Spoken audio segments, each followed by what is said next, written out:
I'm Sarai. And I'm Haley. And this is Seamwork Radio. Welcome back to Seamwork Radio, where we share practical ideas for building a creative process so you can sew with intention and joy. And today we're talking about sewing your own wedding attire. So we're going to cover the benefits and drawbacks of making your own wedding outfit and 6 tips if it's something you want to tackle yourself. And if you're not getting married soon, I think these tips will also apply to other big occasions or even making something for somebody else's wedding. All right, well, let's start with our icebreaker. What is the biggest project you have undertaken? Was it for you or someone else for a big occasion? How long did it take you, and were you or the wearer happy with the results? That came from Stephanie S. Oh, this is a tough question, Stephanie, because I've made a lot of things that have taken ages to make. I think that the thing that took me the longest, and this was something I worked in a team on as a duo on this project, and it still took forever. I've probably talked about it on the podcast before, but I made a wedding dress for a woman. Her name was Genevieve, and it was out of this beautiful silk eyelet fabric, and it was very heavily embroidered. I think that her grandmother had bought it in China, and her mom's wedding outfit was made out of it, and her Genevieve's prom dress was made out of it.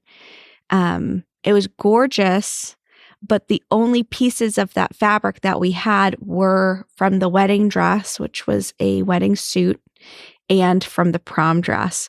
And the prom dress was an 80s prom dress with like princess seams, and it was teeny tiny, not a lot of like real estate. And the mother's wedding dress was like a boxy suit jacket in a sheath dress, also teeny tiny, not a lot of real estate. And both were covered in stains. Of course. So it was a really big challenge to fit the design that she wanted onto the fabric that we had. Mm-hmm. And she didn't want to have a contrast fabric. And she wanted a halter design, and she wanted it to be painted on her body. And so it was really challenging fit process, really challenging fabric layout. And the stitches that everything was sewn together with were the most teeny. Like it was like a 1.5 millimeter stitch length, teeny tiny, and just taking apart everything and taking it apart like really meticulously so that we didn't snag the silk and like had even the seam allowances to work with. That in itself took forever. Wow. And the fit, she was so particular about the fit that took us I think 7 prototypes to get it just right. She also was taking a lot of boot camp classes, and her body was changing. Oh no. So that was definitely the most time consuming project. She loved it. Good. She looked amazing in it. So when you're making someone's wedding dress, even when it kind of torments you, in the end, if they absolutely love it, mm-hmm. You don't even care anymore. That sounds like such a satisfying project, though. It was really satisfying. Repurposing those things. Yeah, that sounds really cool. I love that. Well, I think for me, the biggest project that I've undertaken, I think I mentioned this on a previous episode, but I made, when I was in college, some friends and I went to this big event in New Orleans, and there was a big kind of costume ball as part of this event. And so I made this very elaborate historical gown for the costume party. So it was a polonaise gown, which if you're not familiar, it's like an 18th century style. And it has a ton of gathering in it, a ton of gathering in the back, which creates a lot of volume. So it almost has a little bit of a bustle look, but it's not a bustle. And it had this pattern I used, it was a historical pattern, and it had basically staggered gathers all along the back. It was 10 yards of fabric for the skirt, and you gather it in these staggered gathers to create this really voluminous look. And boy, that took a really long time. And then it has a very fitted bodice on top of that. So I made that it was this crazy fabric. It wasn't historically accurate at all, the fabric. It was like a white taffeta with like black flocked design all over it. It looked really cool in the end, but it was a huge amount of work and a huge amount of fabric to work with. But it looked really cool in the end, and it was a lot of fun to make something so elaborate and huge, which I haven't done since. So that was mine. And yes, I was super happy with it. I loved it. It was a really cool costume. I don't know what I did with it. I don't know. I was going to ask. I don't know what happened to that. I guess I got rid of it at some point because I probably never used it again. But you made someone's like day, week, year, whoever found that at a thrift store. Yeah, I'm sure. I'm sure. I probably should have kept it and used it as a Halloween costume for years to come. All right. Well, thanks for that icebreaker, Stephanie. And if you have an icebreaker for us, if you have a question you want to leave for us for a future episode, if you're a Seamwork member, you can just go to seamwork.com/go/icebreakers, and that'll take you to a thread on our community where you can leave your question. All right. So let's talk about wedding outfit. So creating your own wedding dress or outfit can really add to the specialness of the occasion. And it really is just like the perfect opportunity to flex your sewing skills and create a true heirloom piece. So there's a lot to love about this idea, but it's also a really huge undertaking, and it can feel like the stakes are really high, and it can just feel very overwhelming at the same time.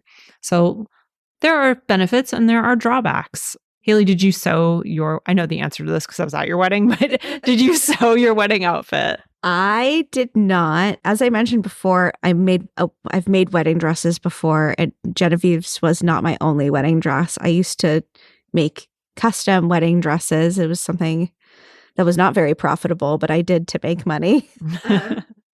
And I think that when I got married, that was in 2016, it was like pretty recent history that I had been making those dresses. And I was like maybe a little traumatized. I had like really good experiences with it, but also this is something that comes with sewing for people, for a client who doesn't have a sewing background, which you can't fault them for, is that the expectations versus reality kind of thing can be a little bit hard. And I was just over it. And I already felt really stressed out by the wedding planning process. And so I chose to buy my wedding dress, but I brought it to a local tailor and I did customize it a bit. We ripped out the bodice lining and came up with a different type of design for the lining because it was kind of a bustier style lining. The bodice was like a shear tool with embroidery, and it just didn't really like work for me.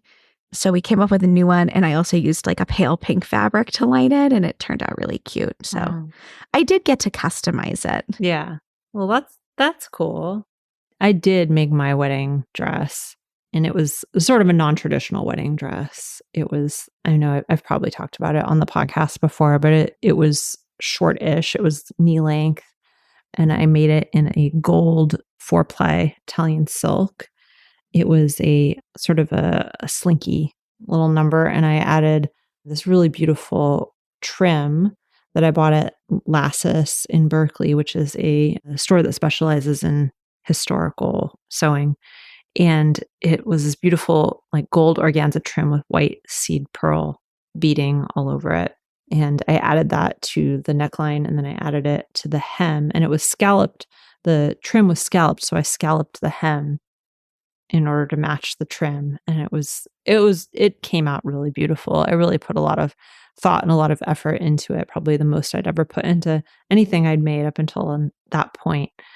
And I love it. I think it's absolutely gorgeous. It still feels very me, which I love, even all these years later. And I'm glad that I did it. I think it was really special, and I occasionally see it hanging in its preserved bag, in the back of my closet, and I still love seeing it.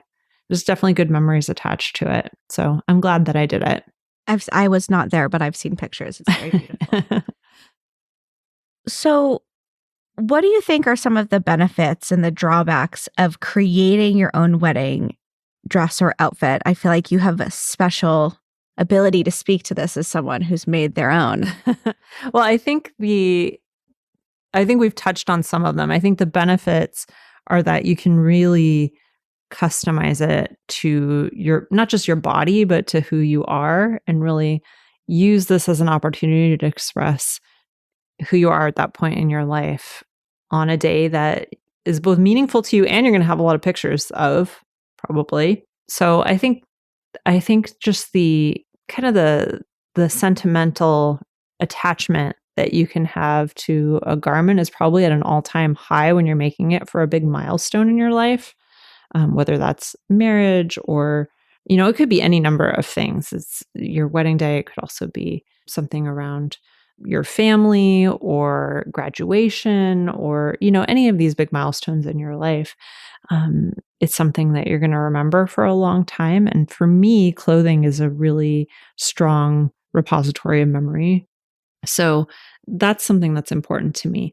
I think there's also a lot of creative opportunities with it because you're making something that's not an everyday item, something that's really special. So you can really invest a lot more time and you can try techniques that maybe you haven't done before, like the scalloped hem with the beaded trim. I hadn't done anything like that before, and it was really fun to really take the time and do that. So I think it's like all the things I love about sewing times 10. I think the drawbacks are some of the ones that you mentioned, Haley. It's just like the stakes are high and it can be kind of overwhelming to think about, especially if you have a lot of other stuff going on with your wedding. If you're stressed out already, it might not be the best choice for you. You might not want to add that additional layer of stress and commitment and time. So I wouldn't say that it's something that you should pressure yourself to do if you don't feel it. I think it's just something whether you want to do it in your heart and just follow whatever your heart says. Yeah, I think that it helps if this is a choice you make to have like a really like solid support system for not just the making of your dress, but also the planning of your wedding and stuff. So it can alleviate a little bit of pressure. Mm-hmm. Yeah. Or you can just be crazy like me and do it all yourself. Do it everything. For no reason at all. I agree with a lot of the benefits that you listed, especially those related to the sentimentality of creating your own wedding dress and it just being this really special kind of document that you get to carry with you through the rest of your life. I think that another benefit is being able to get exactly what you want. The drawback, which is kind of like counter to getting exactly what you want, is that in my work in making custom wedding outfits, is that what is available to us as home sewers is material wise, it's like fabrics, trims, all of that is not the same as what is available to people who are designers.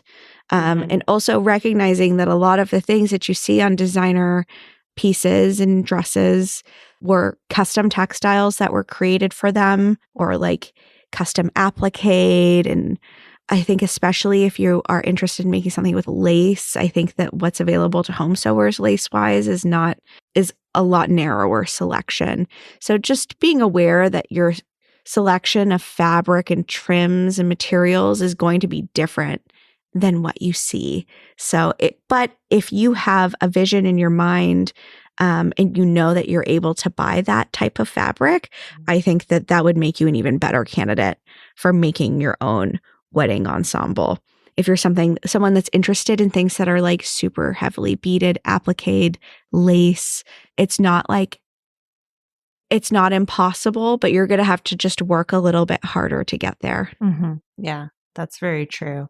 I think in my case with mine, I knew I wanted something slinky, but I wasn't sure exactly what I wanted. And then I went to Britex in San Francisco and I saw this fabric there, and it was really the most expensive fabric I'd ever bought.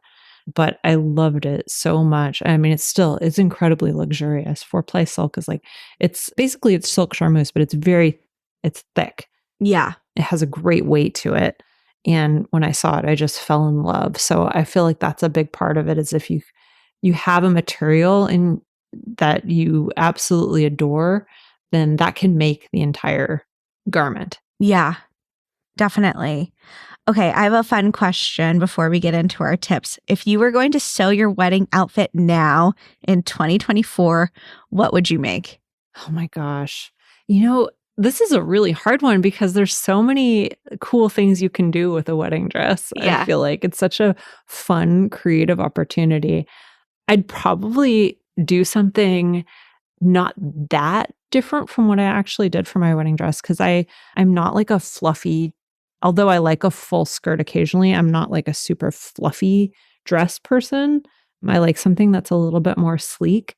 And so I think maybe I would do like a 1930s style gown, which is sort of a little bit of the vibe of what my dress was, and but probably do something floor length, maybe even with long sleeves.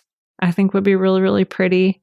Something that is just like sleek and long. And I'd probably my dress was not white, as I mentioned. I might actually do white just because I think it would be pretty, and I like the color. I think that's what I would do. I don't know. There's just so many options, but I would definitely want to add details to it. I would want to add some kind of beading or something special. I'd also want to make a veil. I think that would be really cool and fun, like just a fun project. I did for my wedding, I made like a fascinator to go with the dress, which I covered in the same fabric. And I think now I would do like a long traditional, not a fluffy veil, but just like a very classic kind of 1930s style long floor length veil. I just think they're gorgeous. Oh, I love a veil. Yeah. What about you?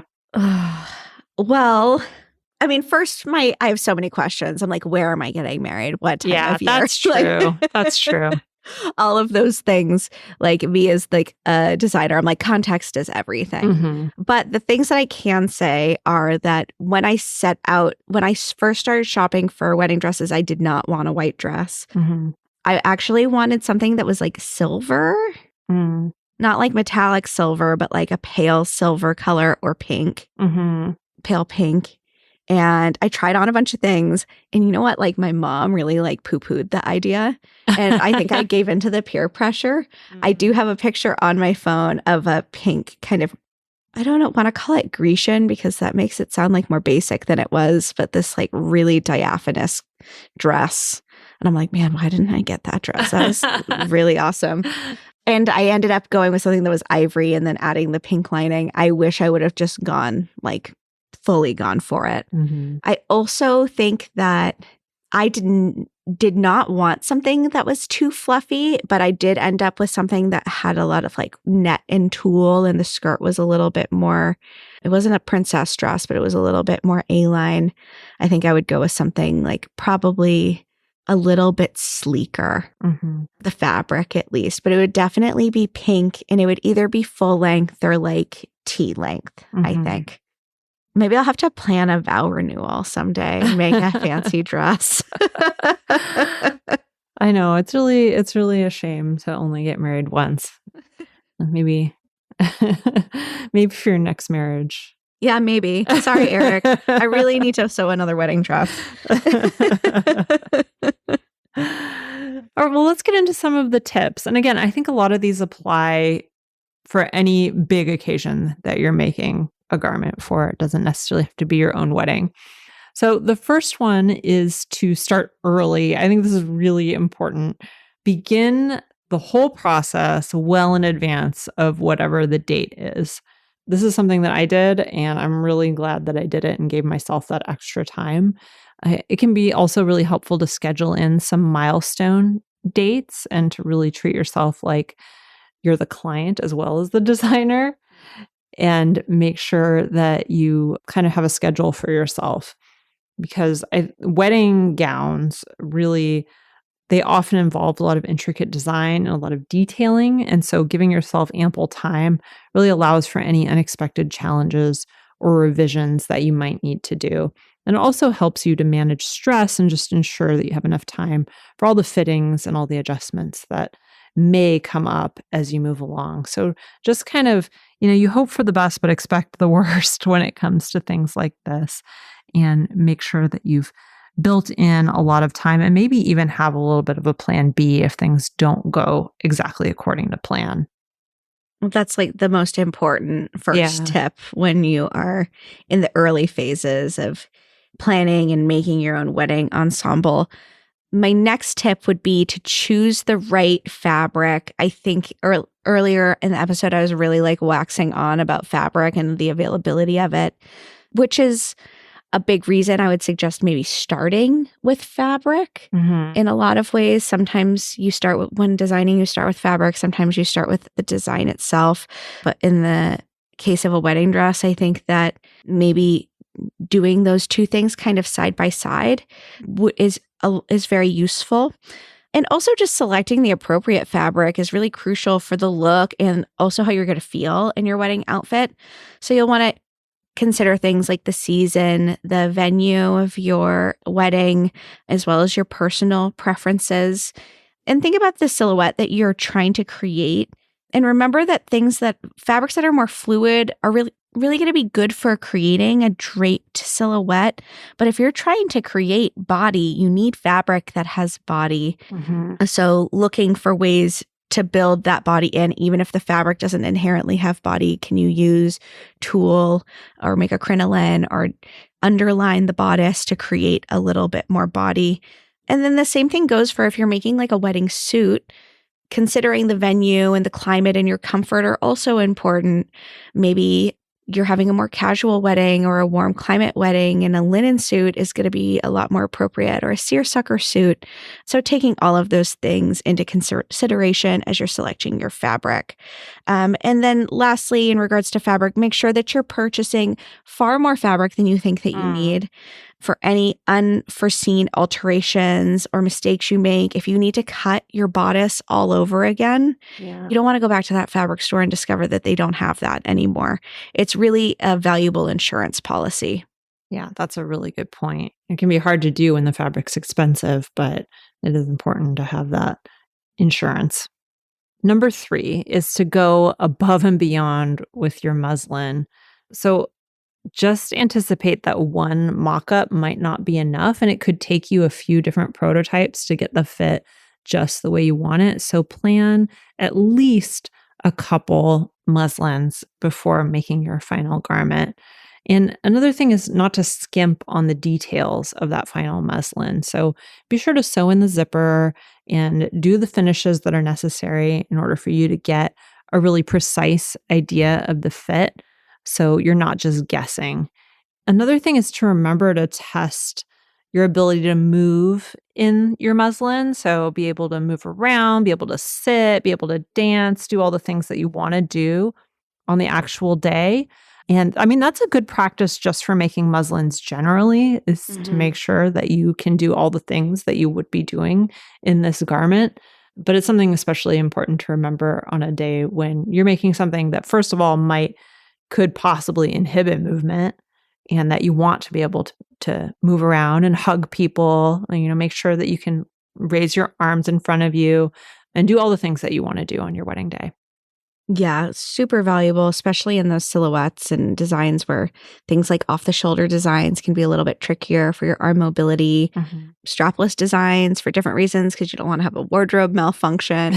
Just checking all of those things, because oftentimes with a wedding outfit, it is going to be a fit that is a little bit, I don't want to, to be honest, it's just slightly less comfortable and less mobility than your everyday outfit.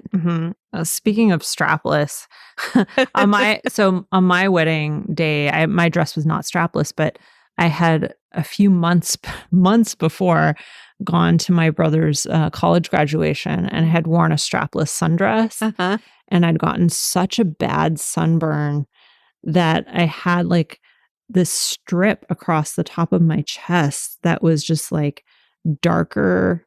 It was like almost scarred. Like, no, it wasn't scarred because it healed, but it took months and months for it to heal. It was like this dark strip across the top of my boobs. Oh And no. my wedding dress is a little bit low cut. So on my wedding day, I have like these like stripes across my chest. Well, that's how it was, you know. I didn't change the dress, so You can't like put makeup on and then get it on, especially if your dress is white. yeah, So bonus tip, wear sunblock yeah. leading up to Well, the reason I had these stripes is that I thought I had put enough sunblock on, but I wasn't used to wearing something strapless that goes across like that, and so I hadn't put it down low enough, I guess, and the sun was above and beating down, so yeah, I got a stripe on, like, the whitest part of my body. Oh, no. Yeah. My pale girl pro tip is always apply sunblock nude. Yeah. Okay, moving on to our next tip is to make sure that you're personalizing your ensemble with some personalized detail. I think that personal touches make your wedding outfit truly unique. It can make it feel a little bit more sentimental. You can add meaningful embellishments, embroidery, special fabrics that are a little sentimental to you. Some examples of this that I've seen are just like, yeah, special embroideries like the name of your partner or your wedding date somewhere hidden on the garment. I've also seen people who have utilized like a heirloom like handkerchief or a textile from a loved one into like a secret pocket in their gown or something like that. I think it's important to remember that your wedding outfit is one of a kind, so don't be afraid to like reflect that. You're not necessarily trying to recreate something that's ready to wear. You're making something that's unique to you, so have a little bit of fun with it too. Yeah. One thing we did for our wedding is Ken had his suit custom made in San Francisco. There's somebody there, a tailor named Al. It's called Al's Attire. I don't know if it's still there. It's in North Beach. And he just made the most beautiful custom menswear and coats. And what he did is he took some of the fabric, the scrap fabric from my wedding dress, and he made a pocket square for Ken and embroidered it with our names and the date on it. So that was really cool and really special. And we still have that. I love that. I carried my grandmother's handkerchief on my wedding day, and if I would have sewn my dress, she gave me a few of them, and I would have incorporated that somehow into the dress. Yeah. Oh, so dress regrets. All right. Yeah. Well, nothing's ever perfect. I think that's a good thing to remember. Yeah. When it comes to big milestone events like this, like weddings, there's so much pressure to make everything just so, and it's not necessary for everything to be perfect. It's really just about creating the feeling that you want to have. Mm-hmm. Well, the next tip is kind of related to my other tip about muslins, which is to plan for fittings and alterations. And this is not just at the muslin stage, but you're going to need to probably tweak the fit a little bit even beyond that. So make sure that you're trying your garment on throughout the whole construction phase as well. And you can even schedule a formal fitting of the final or close to the final garment and invite maybe a trusted friend or a family member to come over and support you, or even just to help you pin. And that can be really, really helpful. But just build in that time so that even once you've got your final or close to the final thing done, you can still make those last minute tweaks. Often you need those last minute tweaks as well. Yeah, especially when you're moving from muslin to your fashion fabric, those fabrics are going to behave differently. So trying on throughout the process and just planning on having to sometimes take 2 steps forward, 1 step back due to those little tweaks you'll have to make along the way. Yeah. All right. And lastly, this is kind of a bonus tip, but this tip is to seek professional guidance. If you're newer to sewing or you're tackling a design that's really complex and maybe a little bit reaching above your skill level, consider seeking advice from a professional seamstress or even attending some sewing workshops that'll help you enhance your skills. For instance, if you are really have your heart set on exploring some beading for your outfit, then maybe taking a special class, even if it can't be in person, on beading would be really beneficial to you. And they can offer you some really valuable insights and tips and guidance and ensure that your wedding outfit turns out just as you envision. Another thing that you can do is you can enlist a local tailor to help you with some of those finishing touches. Oftentimes, it can be hard to judge hemlines on your own. And if you don't have someone near and dear to you that can help you meticulously pin things, it could be beneficial to just go to a pro for that. They can also help you to make any like fine-tuned adjustments that you might need to make in your wedding dress. Or wedding outfit, I would just recommend maybe coordinating with them in advance. Some people are more receptive to working with home sewn garments than other people are. So I would just coordinate that bit in advance if that was something you were looking to do. Yeah. And I'll add in one resource that might be helpful for anybody who's interested in making a wedding dress, which is Susan Kalji's book called Bridal Couture. You can Google it. It's on her website. It used to be a print book, but now she has it available as a PDF that you can download. And it has some amazing techniques for working with lace, especially piecing lace, doing really interesting things with specialty bridal fabrics. And it's great for evening wear as well. It's not just, you don't have to just use these techniques for bridal. And I think it's the kind of thing where you will be inspired just looking at these techniques. And even if you're not in the market for a wedding dress right now, seeing how you can do all of these really specialized things with these really specialized fabrics is super, super inspiring to me. And there are probably things that you could incorporate into non-occasion sewing as well. So I just looked it up. It's $28 for the book, so it's not super expensive. So if you want to learn a little bit more about this, I highly recommend that. All right. Well, let me recap our tips for you today. So our first tip is to start early. Make sure to give yourself enough time. Second tip is to choose the right fabric for yourself. Third tip is to go above and beyond with your muslin. The fourth tip is to personalize with details. Fifth tip is to plan for fittings and alterations even after the muslin stage. The sixth tip, which is our bonus tip, is to seek professional guidance where needed. All right, what's your big takeaway, Haley? I think that my big takeaway is more of like a suggestion for listeners, which is I think that it's really a fun experience to sew, even if it's not your own wedding outfit, to sew something really special for yourself or someone else once in your sewing career. I think that it is a really fun confidence building challenge and something that you'll walk away from with a lot of really valuable lessons and experience. Absolutely. I think it can be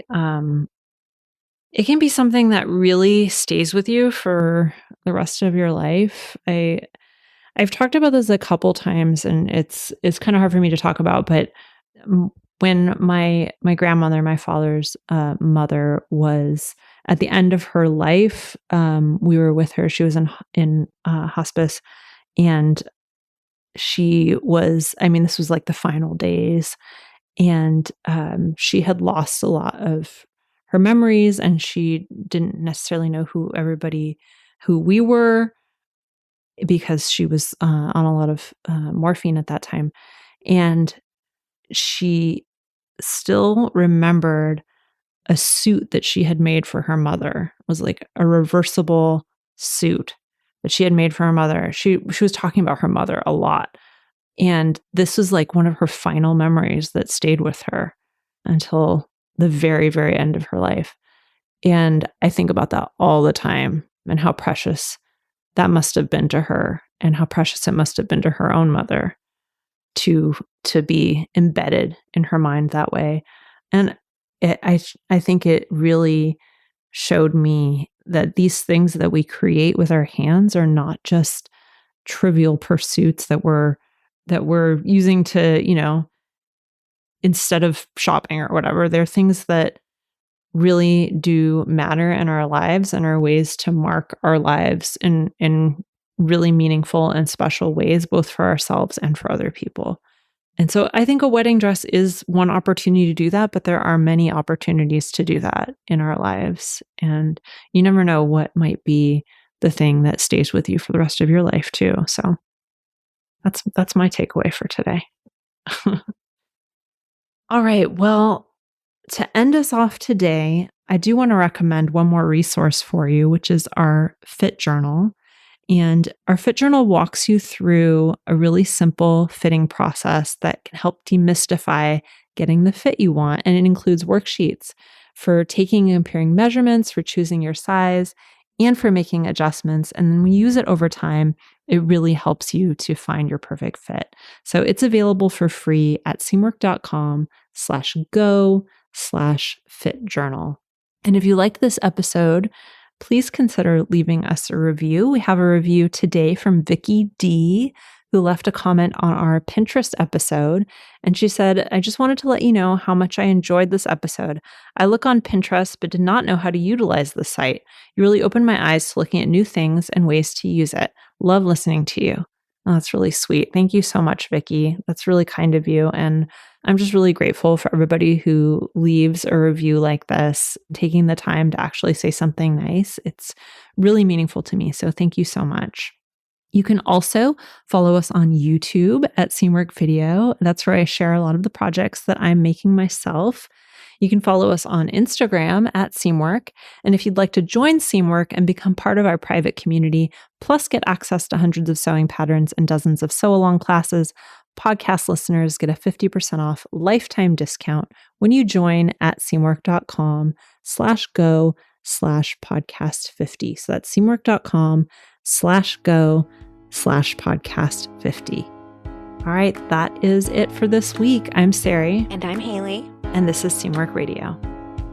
Seamwork Radio is brought to you by the team at Seamwork.